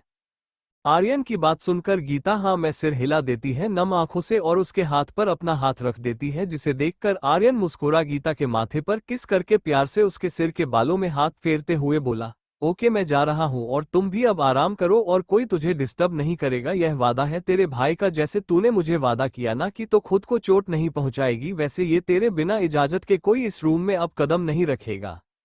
आर्यन की बात सुनकर गीता बस उसे एक मुस्कान पास कर देती है, जिसे देखकर आर्यन भी मुस्कुराकर उसे रूम से बाहर चला जाता है। और उसके जाते ही गीता के चेहरे पर फिर से वही सब घूमने लगता है, जहां उसे जबरदस्ती एक रूम में ले जाया जा रहा था और फिर उस रूम में बेड पर उसके हाथों को बंद कर उसके साथ एक के बाद एक आदमी उसके ऊपर टूट पड़े थे। वो चीख भी नहीं सकती क्योंकि उसके मुंह कपड़ा से बंद कर दिया था। वो बस रोते हुए वो सब देख पा रही थी, जहां उसके शरीर पर एक बाद एक जानवर उसे बुरी से अपनी हवस मिटा रहा था। ये सब याद कर गीता अपनी आंखें बंद कर लेती है। पहली बार उसने अपने भाई की बात ना मानी थी, जो अब उसके लाइफ की सबसे बड़ी गलती साबित हुई। गीता फिर अपना चेहरा अपने पैरों के घुटनों में छुपाकर बोली, सॉरी भाई, मुझे माफ कर दो। आपकी छोटी ने वो किया जो आपको पता चला तो आप किसी के सामने अपना सिर नहीं उठा सकते। मेरी वजह से इस घर की इज्जत मिट्टी में मिल जाएगी। इधर रूम से बाहर दादाजी सोफे पर बैठे थे उदास होकर, और उनके पास बबीता बैठी जिसके आंखों में नमी थी, और उनके सामने निहारिका चुपचाप खड़ी थी और किसी गहरी सोच में डूबी थी। तभी उनके कानों में गीता के रूम का डोर बंद होने की आवाज आती है। सब उस तरफ देखते हैं तो आर्यन डोर बंद कर उन्हें देख उनके पास ही आ रहा था, और जब निहारिका आर्यन को देखती है तो उसके चेहरे पर अपने लिए सवाल देख वो अपना सिर नीचे कर लेती है। आर्यन को देख दादाजी बोले, क्या हुआ, क्या वो ठीक है? आर्यन जो निहारिका को देखे जा रहा था वो हाँ में सिर हिलाकर बोला, हाँ, लेकिन अब उसके पास कोई नहीं जाना, उसे अकेला ही रहना है तो रहने दो, हमारे लिए उससे बढ़कर कुछ नहीं है, वो सही रहे बस। इतना बोल आर्यन गहरी सांस लेकर बबीता को देखकर बोला, बबीता तुम कुछ दिन के लिए किसी और रूम में रहो जब तक गीता ठीक ना हो जाए और उसकी इच्छा ना होने लगे हम लोगों के पास आने की। तब तक हम लोगों का उससे थोड़ा दूरी बनाना ही सही होगा, वरना वो खुद को चोट पहुंचा सकती है। आर्यन की बात सुनकर सभी के चेहरों पर परेशानी वाले भाव आ जाते हैं और बबीता जल्दी से हाँ में सिर हिला देती है, जिसे देख आर्यन निहारिका को देखकर बोला, निहारिका जी आप मेरे साथ रूम में आओ, मुझे कुछ बात करनी है आपसे। इतना बोल आर्यन सीढ़ियों से अपने रूम की ओर चला जाता है और उसके पीछे निहारिका दादाजी और बबीता को देख हल्का सा मुस्कुराकर चली जाती है, ये बोलकर कि वो अभी आए। निहारिका समझ चुकी कि अब शायद उसे आर्यन को गीता के बारे में सब कुछ बताना ही पड़ेगा।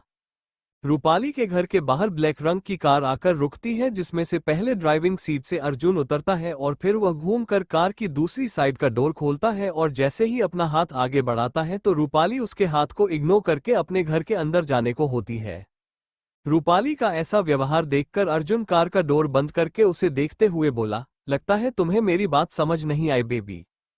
और इतना बोल वो अपने फोन में किसी का नंबर डायल करने को होता है, उससे पहले ही रूपाली गुस्से से पलट कर बोली, मैंने मान ली ना तुम्हारी बात, लेकिन क्या तुम्हारा हाथ पकड़कर चलना जरूरी है? मैं अपने घर आई हूँ, दादाजी क्या सोचेंगे मेरे बारे में? रूपाली की बात सुनकर अर्जुन मुस्कुरा कर बोला, अच्छी बात है, वैसे मैं मजाक कर रहा था, मैं बस ये चेक कर रहा था कि तुम कितनी सीरियस हो मेरी बात को लेकर, और अब मैं देख लिया तो चलो। अर्जुन अपने पैंट की पॉकेट में फोन रखते हुए रूपाली के पास आकर बोला। और फिर दोनों घर के अंदर आते हैं तो सामने सोफे पर दादाजी बैठकर अखबार पढ़ रहे थे, जिसे देखकर दोनों उनके पास आकर खड़े हो जाते हैं। रूपाली के दादाजी अपने सिर ऊपर करके दोनों को मुस्कुराते हुए देखकर बोले, अरे बच्चों आ गए तुम, आओ बैठो और बताओ मुझे क्या फैसला किया तुम लोगों ने?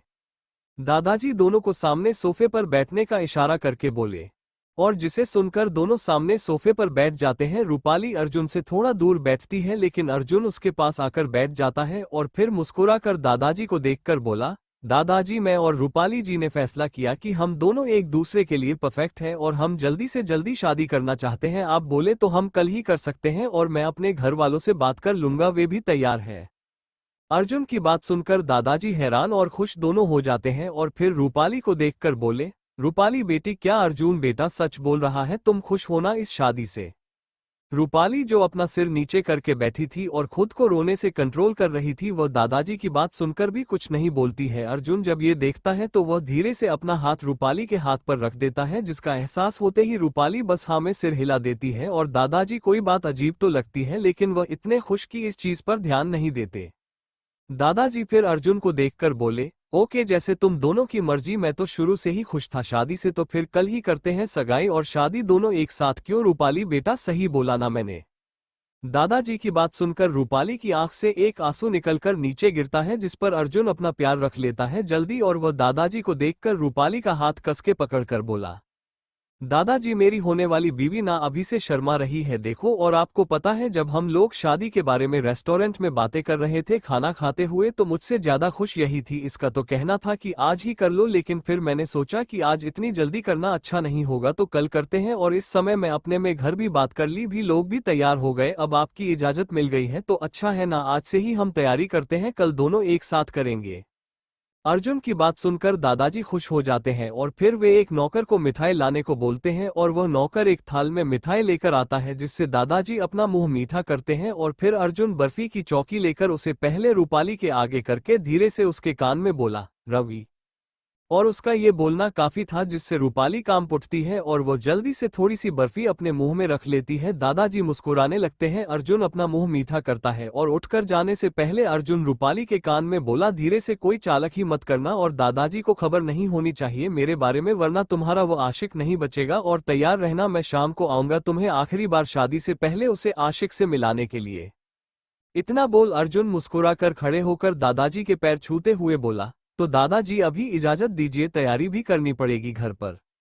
दादाजी अर्जुन की बात सुनकर उसे आशीर्वाद देकर जाने को आज्ञा देते हैं। अर्जुन फिर एक नज़र रूपाली को देखकर चला जाता है घर से, और उसके जाते ही दादाजी खड़े होकर रूपाली के पास आकर बैठकर उसके सिर पर हाथ फिरते हुए बोले, मुझे तेरे मुंह से सुनना है बेटा कि सच में तुझे अर्जुन अच्छा लगा और तू उसके साथ अपनी पूरी लाइफ बताना चाहती है ना। दादाजी की ऐसा करते ही निहारिका, जो खुद को कंट्रोल कर रही थी, वह एकदम से उनके गले लगकर रोने लगती है, जिसे देखकर दादाजी हैरान रह जाते हैं और उसके सिर पर प्यार से हाथ फेरते हुए बोले, अरे रो क्यों रही है बच्ची, आज थोड़ी तेरी विदाई है, वो कल होगी, तो अभी से क्यों रो रही है? रूपाली कस के दादाजी के गले लगकर रोती रहती है। वह कुछ नहीं बताती कि यह लड़का का असली चेहरा क्या है और उसने उसकी रवि के साथ क्या किया, और अब वह क्यों उस मजबूरी में शादी कर रही है, कुछ नहीं बताती है, सब अपने दिल में रखती है। और दूसरी तरफ एक बड़े अस्पताल में इमरजेंसी रूम में रवि का ऑपरेशन चल रहा था। उसे उससे काफी ज्यादा चोटें आई थी। ऑपरेशन सही होने के बाद इमरजेंसी रूम की रेड लाइट बंद हो जाती है और उसमें से डॉक्टर बाहर आते हैं, तो सामने कमिश्नर के साथ एक इंस्पेक्टर खड़ा था। डॉक्टर उनके पास आकर बोला, आपने उनके घरों वालों को खबर कर दिया ना?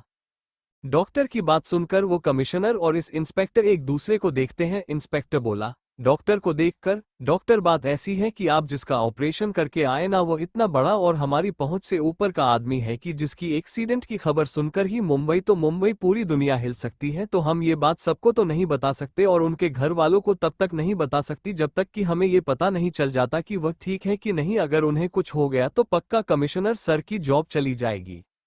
और उसे इंस्पेक्टर की बात सुनकर डॉक्टर हैरानी से कमिश्नर को देखता है, जो उदास सा चेहरा बने हुए खड़ा था, जिसे देखकर डॉक्टर समझ जाता कि यह केस कितना पावरफुल है। अच्छा हुआ कि उसने इस आदमी के ऑपरेशन में कोई लापरवाही नहीं बरती और सक्सेसफुल ऑपरेशन हुआ।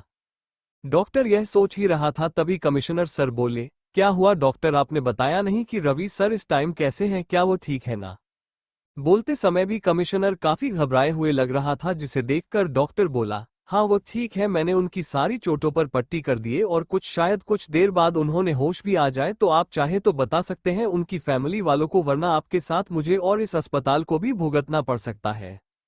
इतना बोल डॉक्टर घबराया हुआ वापस चला जाता है। और डॉक्टर को जाते हुए देखकर और उसकी बात सुनकर इंस्पेक्टर और कमिश्नर राहत की सांस लेते हैं कि रवि सिर ठीक है। कमिश्नर फिर इंस्पेक्टर को देखकर उसे ये खबर सिंह परिवार को बताने के लिए बोल देते हैं, जिसे सुनकर इंस्पेक्टर चला जाता है वहां से एक हवलदार के साथ। और उसके जाते ही वो कमिश्नर ऊपर देखकर हाथ जोड़कर बोला, थैंक्स भगवान, आपने मुझे बचा लिया। अब आगे और सब संभाल लेना, पता नहीं जब उनकी फैमिली को पता पड़ेगा तब क्या हाल होगा मेरा। सिंह विला में शुक्ला परिवार अपने रूम में थे और रूम का डोर बंद था अंदर से। बेड पर रवीना जी और राकेश जी बैठे हुए थे। साइड में कुर्सी पर राजीव जी बैठकर सामने का नजारा देख रहे थे, जहां मीना जी काफी जिद कर रही थी मनीष को सच बताने के लिए, लेकिन मनीष था कि कुछ नहीं बता रहा था। आखिर में मीना जी को इतना गुस्सा आता है कि वह मनीष से कहती है कि उसने अपनी मां को सच नहीं बताया तो वह खुद को खत्म कर लेगी, जिसे सुनकर सब हैरान हो जाते हैं। राजीव जी कुर्सी से खड़े होकर बोले, बस करो मीना जी, उसे नहीं पता होगा क्यों आप जबरदस्ती कर रही हैं, और इतनी सी बात पर मरने की धमकी कौन देता है। राजीव जी की बात सुनकर मीना जी गुस्से से उन्हें देखकर बोली, आप तो चुप रहो, अपने इसे इतना बिगाड़ दिया है, हो ना हो उसे लड़की के साथ कुछ तो कांड किया इस लड़के ने। आप मेरी बात पर विश्वास करो और इससे पूछो, अगर मैं जैसा सोच रही हूँ वैसा हुआ है तो पक्का हम सब लोगों के लिए आगे कुछ अच्छा नहीं होने वाला। इससे अच्छा ही होगा कि यह हमें पहले ही बता दे और हम यहाँ से चुपचाप निकल ले, क्योंकि मौत से अच्छी तो जिंदगी है। हम अपनी इस लाइफ में खुश थे, यहाँ पर मौत मिलेगी अगर इसमें कुछ कांड किया होगा तो।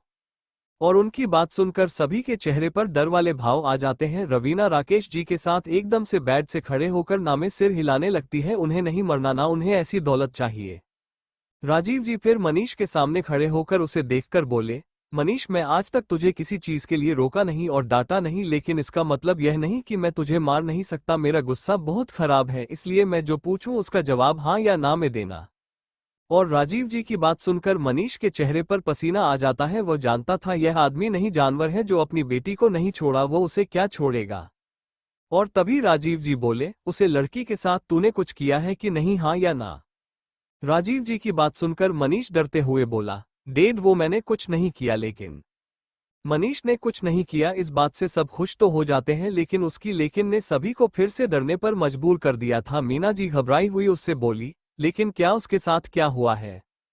मनीष अपनी मां को देखकर फिर सभी को देख एक नजर और उसके बाद वो बताना शुरू करता है कि उसने रात को गीता को लेकर अपने दोस्त की 5 स्टार होटल में गया था, जहां उसने उसे बढ़िया खाना खिलाया, लेकिन उससे गलती हो गई कि वह उसे नीचे क्लब में ले गया जहां पर शराबी लड़के थे पूरे के पूरे, और उनसे उसका झगड़ा हो गया। इसके बदले में उन्होंने गीता के साथ जबरदस्ती की एक रूम में ले जाकर, और मैं कुछ नहीं कर पाया क्योंकि एक आदमी मेरे ऊपर पिस्टल रखे हुए खड़ा था। और 2 घंटे बाद जब मैं उसे रूम में पहुंचा तो रूपाली के शरीर पर एक भी कपड़ा नहीं था और पूरे बेड पर खून ही खून पड़ा था। उसे नज़ारे को देखकर मैं डर गया। तब मैंने उस गीता को खूब समझाया और उसे दोबारा तैयार किया कि वह घर में किसी को ना बताए, लेकिन वह इतना उसे चीज में घुस चुकी थी कि वह चुपचाप हर बात सुन रही थी। मुझे लगा था कि वह मेरी बात मान लेगी और कुछ नहीं करेगी, लेकिन सुबह से जो हो रहा है अब मुझे लग रहा है कि अब मैं नहीं बचने वाला।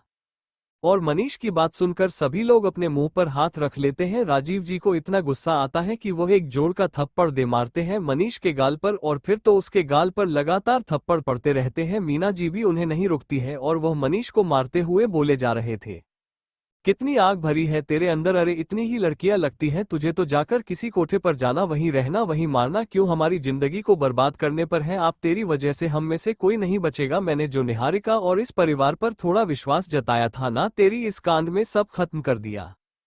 और इतना बोल वो अपना सर पकड़कर वहीं बैठ जाते नीचे जमीन पर। बाकी सबकी भी हालत ऐसी ही थी, कोई कुछ नहीं बोला था। एकदम सन्नाटा छा गया था। मनीष अपने दोनों गाल पर हाथ रख हुई साइड में चुपचाप खड़ा था, अपना सिर नीचे करे। सिंह विला, आर्यन और निहारिका के रूम में निहारिका चुपचाप बेड पर अपना सिर नीचे करे बैठी थी और उसके सामने खड़े होकर आर्यन उसे देख रहा था काफी देर से। जब निहारिका अपना सिर ऊपर करके कुछ नहीं बोलती है तो आर्यन बोला, क्या आप मुझे बताना नहीं चाहेंगे कि मेरी बहन के साथ हुआ क्या है, और प्लीज इस बार झूठ मत बोलना, इस बार मैं सीरियस हूँ, मेरे लिए मेरी बहन से बढ़कर कोई नहीं है।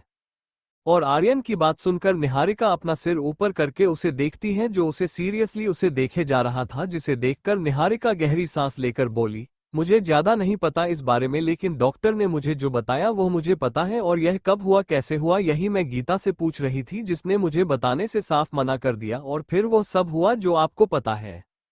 निहारिका की बात सुनकर आर्यन सिर्फ उसे आगे बोलने का इशारा करता है। और आर्यन के चेहरे को अभी भी सीरियस देख निहारिका बोली, मैं डॉक्टर की बात आपको बताने के लिए तैयार हूँ, लेकिन क्या आप में हिम्मत है अपनी बहन के लिए वो सब सुनने की जो डॉक्टर ने मुझे बताया था, जिसे सुनकर मैं खुद को संभाल नहीं पाई थी। निहारिका की बात सुनकर आर्यन सोच में पड़ जाता है कि ऐसा भी क्या बात है जिसे वह नहीं सुन सकता।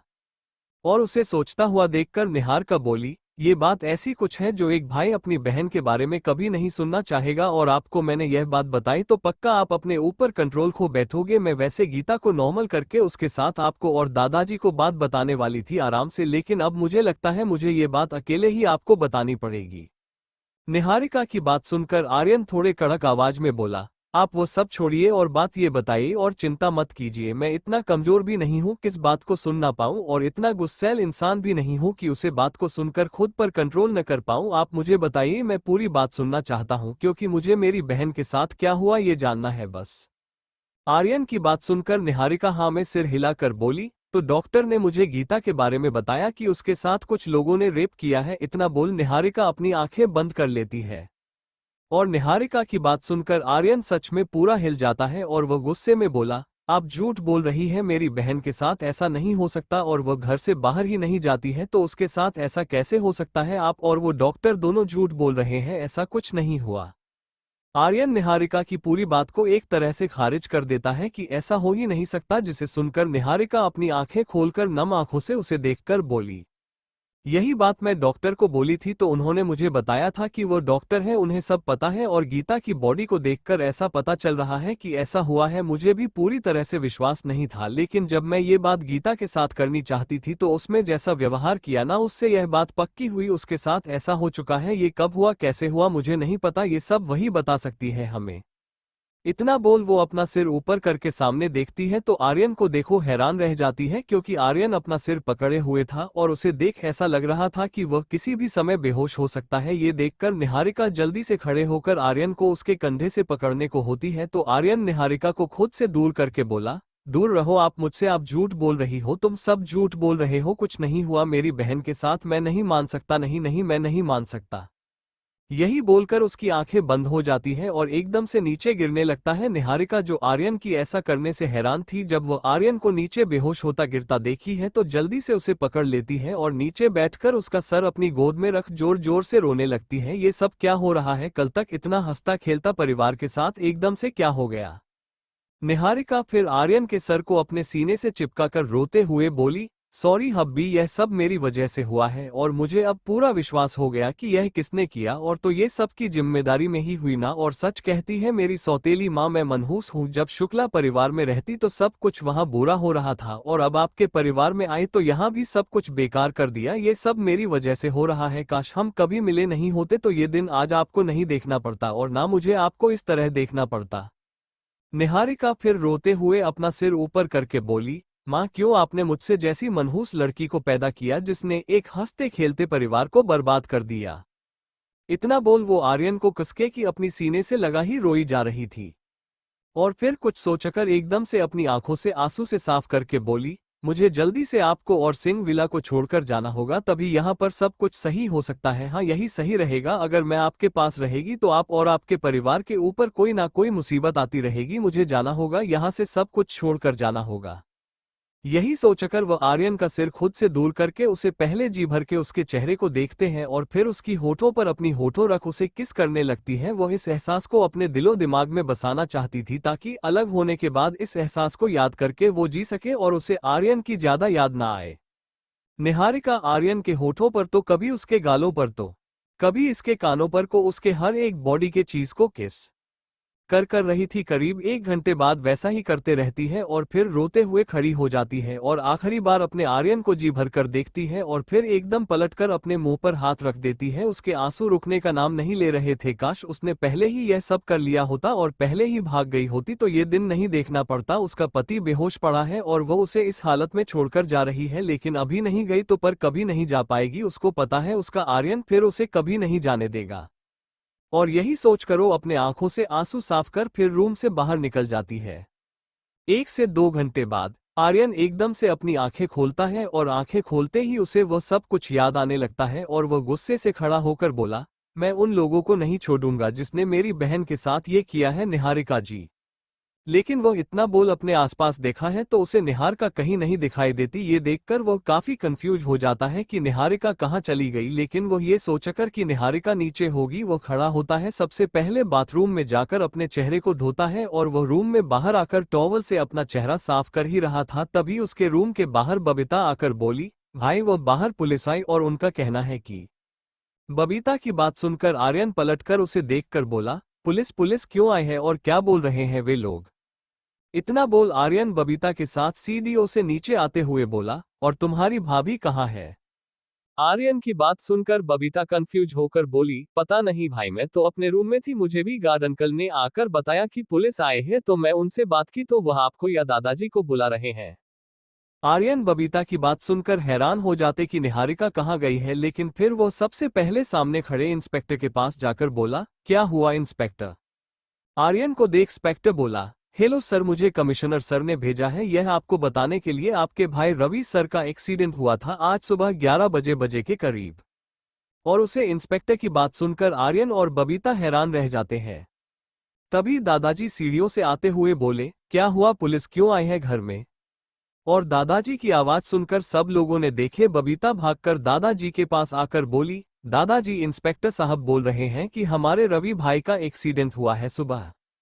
बबीता की बात सुनकर दादाजी हैरान होकर इस इंस्पेक्टर के पास आते हुए बोले, यह क्या मजाक है, तुम्हें पता भी तुम किसके बारे में बात कर रहे हो और कहां बात कर रहे हो। आर्यन भी गुस्से से इंस्पेक्टर को देखे जा रहा था जिसकी हालत खराब हो रही थी डर के मारे, लेकिन उसे अपना काम तो करना था, इसलिए वह अपनी पूरी हिम्मत करके अपना सिर ऊपर करके बोला, सॉरी सर, लेकिन ये सच है, रवि सर हॉस्पिटल में ही है, लेकिन ज्यादा चिंता की बात नहीं है, उनका इलाज हो चुका है, डॉक्टर ने बताया कि वो अब ठीक है और शायद अब तक उन्हें होश भी आ गया होगा। इंस्पेक्टर की बात सुनकर सभी थोड़ी राहत की सांस लेते हैं। दादाजी फिर बोले, आर्यन मुझे मेरे रवि के पास ले चल, मुझे उसे देखना, पता नहीं वो कैसा होगा। दादाजी की बात सुनकर आर्यन हाँ में सिर हिलाकर बबीता को देख बोला, तुम यही रहो और अपनी भाभी को देखना कहाँ है, और लेकिन उसे बताना नहीं, मैं लौट कर आकर उसे बता दूंगा, वो अभी चिंता करेगी। और हाँ, गीता के रूम में जाकर उससे पूछना उसे कुछ चाहिए तो नहीं, मैं उससे भी लौट कर मिलूंगा। बबीता हाँ मैं सिर हिला देती है, जिसे देख आर्यन दादाजी को लेकर चला जाता है इंस्पेक्टर के साथ। उनके जाने के बाद बबीता कंफ्यूज होकर निहारिका को पूरे घर में देखती है, लेकिन उसे निहारिका उसे कहीं नहीं मिलती है। साथ में शुक्ला परिवार कोई नहीं था, घर में सब गायब थे, लेकिन उसे निहारिका की सबसे ज्यादा चिंता हो रही है कि भाभी कहाँ गई, और वो यह आर्यन को बताने के लिए उसे कॉल करती है तो राज अपना फोन अपने रूम में ही छोड़ गया था, जिससे वो और ज्यादा परेशान हो जाती है। बबीता फिर जाकर हॉल में आ जाती है। आज ये बड़ा सा घर जिसमें कितने सारे लोग थे और खुशियां थे, सब कुछ खत्म हो गया एक दिन में। पता नहीं उनके परिवार को किसकी नजर लगी। अस्पताल में रवि को जब होश आता है तो वो देखता है कि उसके बेड के पास उसके दादाजी कुर्सी पर बैठे हैं और उनके पीछे उसका आर्यन भाई खड़ा है। दोनों के चेहरे पर उसके लिए परेशानी वाले भाव थे, जिन्हें देखकर रवि मुस्कुरा कर बोला, भाभी माँ नहीं आए मुझे देखने के लिए क्या। जिसे सुनकर आर्यन बोला, तेरी भाभी माँ को शायद कुछ काम था और उसे अभी पता भी नहीं है शायद तेरे बारे में। अपने आर्यन भाई की बात सुनकर रवि बोला, रहने दीजिए भाई, मत बताइए भाभी को, अगर उनको मेरे बारे में पता चला तो परेशान हो जाएंगे, आप उनसे झूठी बोल देना कि मैं कुछ काम से शहर से बाहर गया हूँ। आर्यन बस हाँ में सिर हिला देता है और फिर उसे रूम से बाहर चला जाता है बबीता से बात करने के लिए फोन पर कि निहारिका का पता चला कि नहीं। और उसके जाने के बाद दादाजी रवि का हाथ पकड़कर उसकी सारी चोटों को देखकर बोले, यह क्या बेटे, तुम कब से इतनी लापरवाह हो गए, क्या अपने दादाजी को खुश होकर जाते नहीं देखना चाहते, जो तुम लोग मुझे ऐसे दुख दे रहे हो। पहले वो गीता बेटी पता नहीं उसने क्यों खुद को चोट पहुंचाई, वह तो भला हो भगवान का, और हमारी निहारिका बेटी के अच्छे कर्मों का कि सही समय पर हमने उसे बचा लिया। दादाजी की बात सुनकर रवि हैरान रह जाता है और वह बेड से उठने की कोशिश करते हुए बोला, क्या गीता को क्या हुआ, और आप लोगों ने मुझे बताया क्यों नहीं कि उसे कुछ हो गया था। दादाजी रवि को वापस लेटा कर बोले, रहने दे, अब वो ठीक है, हाँ बस कुछ टाइम के लिए अकेली रहना चाहती है तो हम उसे फिर छोड़ दिया है, और उसे भी नहीं पता तेरे बारे में कि तेरा एक्सीडेंट हो गया, अगर पता होता तो परेशान हो जाती। वह वैसे ही बहुत दुखी लग रही थी, किसी से बात नहीं कर रही, पता नहीं तुम बच्चों को क्या हो गया, क्यों मेरी मौत आने से पहले दर्दनाक मौत देना चाहते हो। इतना बोल दादाजी की आंखों में आंसू आ जाते हैं, जिसे देखकर रवि जल्दी से उनके आंखों से आंसू साफ करके बोला, सॉरी दादाजी, आगे से मैं अपना पूरा ध्यान रखूंगा, आप रो यह मत प्लीज।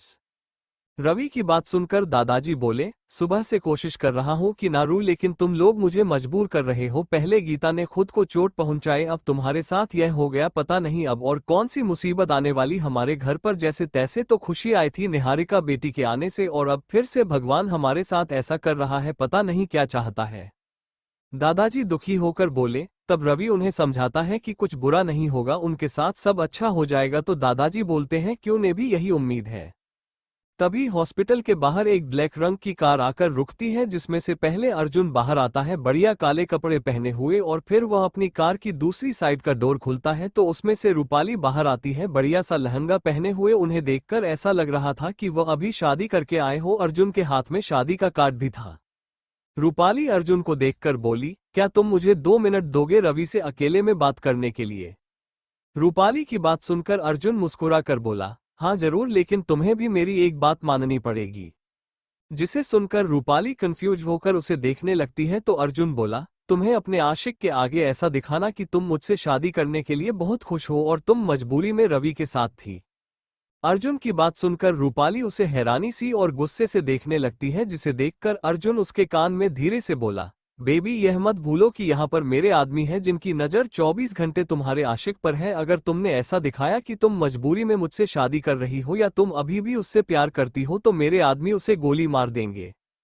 अर्जुन की बात सुनकर रूपाली गुस्से में बोली, मैं ऐसा कुछ भी नहीं बोलूंगी, लेकिन तुम भी याद रखना तुम मुझे पाकर भी नहीं पाओगे और रवि मुझे खोकर भी पालेगा। और यह बात तुम्हें शायद अभी समझ में नहीं आएगी, जब आएगी तब तक बहुत देर हो चुकी होगी।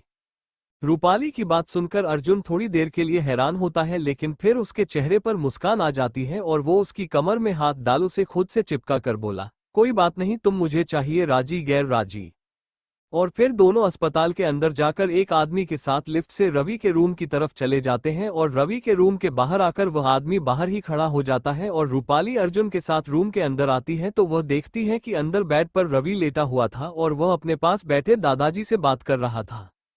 रूम का डोर खोलने की आवाज सुनकर दादाजी और उसे तरफ देखते हैं। दादाजी रूपाली को तो पहचान जाते हैं, लेकिन रवि को देखकर कंफ्यूज हो जाते हैं, और वही रवि रूपाली और अर्जुन को देखकर उसका चेहरा गुस्से से लाल हो जाता है, जिसे देखकर अर्जुन के चेहरे पर मुस्कान आ जाती है और वो फिर से रूपाली की कमर पर हाथ रख उसे खुद से चिपका लेता है। रूपाली जो नम आंखों से रवि को देखे जा रही थी, वो अर्जुन की ऐसा करने से अपना सिर नीचे कर लेती है। दादाजी रूपाली को देखकर बोले, रूपाली बेटा तुम यहाँ बड़े दिनों बाद आई, उसे दिन के बाद तुमसे बात ही नहीं हुई। मैं तुम्हारे दादाजी से कितने बात की, कितना उन्हें समझाया कि जो हुआ अच्छा ही होगा। वैसे भी तुम और आर्यन बेटा एक दूसरे से प्यार थोड़ी करते थे जो तुम्हारी शादी होती, लेकिन तुम्हारे दादाजी है कि मानने को तैयार ही नहीं है, तो मैं भी फिर उनसे बात नहीं की। लेकिन आज तुम इस तरह इस लड़के के साथ देख कर रहा हूँ, और ये कौन है। दादाजी की बात सुनकर रूपाली अपना सिर ऊपर करके रवि को देखती है, जिसकी नजर अर्जुन के हाथ पर थी जो उसकी कमर पर था। रूपाली रवि की आंखों में आंसू देख पा रही थी। दोनों एक दूसरे को देख ही रहे होते हैं, तभी अर्जुन रवि के दादाजी को देखकर मुस्कुरा कर बोला, दादाजी नमस्ते, मैं अर्जुन शेखावत हूँ और मैं और रूपाली जल्दी ही शादी करने वाले हैं, तो हम अपनी शादी का कार्ड ही देने आए थे रवि भाई को, क्योंकि वो मेरी होने वाली बीवी की कुछ ज्यादा ही करीब था। बोलने के साथ ही अर्जुन टेढ़ी मुस्कान के साथ रवि को देखने लगता है, जिसे देखकर रवि अपने हाथों की मुट्ठी कस लेता है। अर्जुन फिर दादाजी के पास आकर उनके पैर छूकर उनके हाथ में शादी का कार्ड दे देता है और फिर रवि को देखकर बोला, सॉरी भाई, तुम्हारे बारे में सुनकर मुझे दिल से बहुत बुरा लगा। मेरा मन तो कर रहा था कि मैं शादी नहीं करूं, लेकिन क्या करता, अगर नहीं करता तो तुम्हें बुरा लग जाता, और तुम्हारी हालत देखकर लग रहा है कि तुम शायद शादी में ना आ पाओ। लेकिन तुम चिंता मत करो, मैं अपनी शादी की सारी फोटो तुम्हें भेज दूंगा। और यह सब मुस्कुराते हुए बोल रहा था, जिसे देख देख कर रवि का गुस्सा बढ़ता जा रहा था। दादाजी रूपाली और अर्जुन की शादी का कार्ड देखकर बोले, अच्छी बात है तुम लोग शादी कर रहे हैं, आप मेरे दोस्त यानी रूपाली के दादाजी के सर से बोझ कम हो जाएगा और हो सकता है कि उसका गुस्सा भी कम हो जाए। दादाजी की बात सुनकर अर्जुन मुस्कुरा देता है, फिर वो दादाजी को देखकर बोला, दादाजी आप मेरे साथ 2 मिनट के लिए बाहर आए, मुझे कुछ बात करनी थी आपसे। दादाजी कंफ्यूज होकर रवि को देखते हैं। रवि उनको तभी अर्जुन बोला, चिंता मत करो, मैं तुम्हारे दादाजी को कहीं लेकर नहीं जा रहा हूं, लेकिन मुझे बिजनेस में कुछ प्रॉब्लम आई है तो मैं दादाजी की हेल्प लेना चाहता हूं, क्योंकि मेरे पिताजी ने कहा था कि इस दुनिया में सबसे अच्छा ज्यादा बिजनेस में सफलता किसी ने प्राप्त की है तो वो तुम्हारे दादाजी ने की है, तो मैं बस इस बारे में बात करना चाहता हूं। जिसे सुनकर दादाजी उसके साथ जाने लगते हैं। अर्जुन रूपाली के पास से जाते हुए धीरे से बोला उसके कान में, केवल 2 मिनट, उससे ज्यादा नहीं। इतना बोल मुस्कुरा कर बातें करते हुए दादाजी के साथ चला जाता है रूम से बाहर। और उसके जाते ही रूपाली अपना सिर ऊपर करके नम आंखों से रवि को देखते हैं जो उसी को देख रहा था। और रूपाली को खुद को देखता देखकर रवि बोला, अब तो तुम बहुत खुश होगी ना, तो फिर ऐसा क्यों दिखा रही हो जैसे तुम बहुत दुखी हो इस शादी से? वैसे मानना पड़ेगा, क्या प्यार का नाटक किया तुमने मेरे साथ? बोलने के साथ ही रवि की आंखों में आंसू आ जाते हैं जिन्हें वो अपना चेहरा दूसरी तरफ करके साफ कर लेता है। रूपाली रवि के बेड के पास आकर कुर्सी पर बैठकर उसके हाथ पर अपना हाथ रखते हुए बोली, कैसे हो रवि? बोलने के साथ ही उसकी आंखों में आंसू थे, लेकिन रवि एकदम से अपना हाथ उसके हाथ से दूर करके गुस्से से उसे देखकर बोला, मर गया होता तो अच्छा होता, कम से कम तुम्हें दोबारा तो नहीं देखना पड़ता। और रवि की बात सुनकर रूपाली अपने मुंह पर हाथ रखकर रोते हुए बोली, ऐसा मत बोलो, तुम्हारे लिए तो मैं ये सब कर रही हूं। रूपाली की बात सुनकर रवि गुस्से से उसे देखकर बोला, झूठ बोल रही हो तुम, हर बार झूठ बोलती हो, सच तो ये कि तुम उन लड़कियों में से हो जो एक मर्द के साथ रह ही नहीं सकती, मेरे साथ थी और अभी अर्जुन के साथ। और ऐसा मत बोलो कि तुम मेरे लिए कर रही हो शादी, बल्कि तुम ये अपने लिए कर रही हो क्योंकि तुम्हें तुम्हारी दादाजी की इच्छा बहुत प्यारी है, तुम्हें सब प्यारे हैं केवल मुझे छोड़कर। और आखिर में तुमने वही किया जो तुम हमेशा बोलते आई कि मैं अपने दादाजी की इच्छा की विरोध नहीं जा सकती, तो तुमने उन्हें की पसंद का लड़के से शादी करने के लिए आखिर तैयार हुई गई हमारे प्यार का गला घोट कर। पता है, मुझे इस समय ऐसा लग रहा है जैसे कि मेरी लाइफ सबसे बड़ी गलती थी तुम जैसी लड़की से प्यार करना। बोलने के साथ ही रवि की चेहरे पर गुस्सा और उसकी आंखों में आंसू थे। रूपाली रवि के हर एक अपने ऊपर लगे आरोप को सुनती जा रही थी। वो उससे नहीं कहती कि वो उसके लिए ही यह कर रही है कि अगर उसने अर्जुन से शादी नहीं की तो अर्जुन उसे मरवा सकता है और उसकी एक्सीडेंट में भी अर्जुन का हाथ है। रूपाली फिर अपना सिर नीचे कर अपनी आंखों से आंसू साफ करके रवि को देखते हुए मुस्कुरा कर बोली, हाँ मैं बहुत बुरी हूँ, मैं तुम्हें धोखा दिया और मुझे भूल जाना क्योंकि मैं इस लायक नहीं हूँ कि तुम मुझे याद करो और अब तुम अपनी लाइफ में आगे बढ़ना। रवि, हमारा साथ यही तक था, खुश रहना अपनी लाइफ में और पलट कर फिर कभी मुझे नहीं देखना, मैं बुरी हूँ रवि, बहुत बुरी। रूपाली अपने मुंह पर हाथ रख रोते हुए कुर्सी से खड़े होकर जाने लगती है, जिसे देखकर रवि बोला, जाने से पहले आखिरी बार मेरी एक सवाल का जवाब देती जाओ। जिसे सुनकर रूपाली की कदम वहीं रुक जाते हैं। वो पलटकर उसे कंफ्यूज होकर देखती है तो रवि गौर से उसकी आंखों में देखते हुए बोला, क्या तुम इस शादी से खुश हो? एक पल के लिए तो रूपाली उसे सच बताने को होती है, लेकिन फिर खुद को कंट्रोल करके मुस्कुरा कर बोली, तुम्हें दिख नहीं रहा मेरे चेहरे से, देखो मैं कितनी खुश हूँ। अर्जुन वह लड़का है जिसे मैं अपने जीवन साथी बनाना चाहती हूँ, तुम्हें नहीं, तुम्हें तो मैं सिर्फ धोखा देना चाहती हूँ, तुम्हें पता नहीं चला अभी तक, बेवकूफ हो तुम, बेवकूफ। और इतना बोल पलटकर अपने मुंह पर हाथ रख और फिर रोते हुए चली जाती है रूम से बाहर। रवि जो गौर से रूपाली के चेहरे को और उसकी बातें सुन रहा था, उसे बहुत गुस्सा आता है रूपाली पर, लेकिन रूपाली की होठ और कुछ बोल रहे थे और उसकी आंखें और कुछ, यह एक चीज उसे कंफ्यूज कर रही थी यह सोचने पर कि रूपाली सच में खुश है अभी या नहीं, पर उसने अपने मुंह से बोला है कि वो खुश है तो खुश होगी ना। Thank you for listening. मुझे उम्मीद है आपको ये स्टोरी पसंद आई होगी। अगर आपको पसंद आई है तो प्लीज लाइक और कमेंट करना ना भूलें और मोर स्टोरीज के लिए सब्सक्राइब करें। मिलते हैं नेक्स्ट वीडियो में।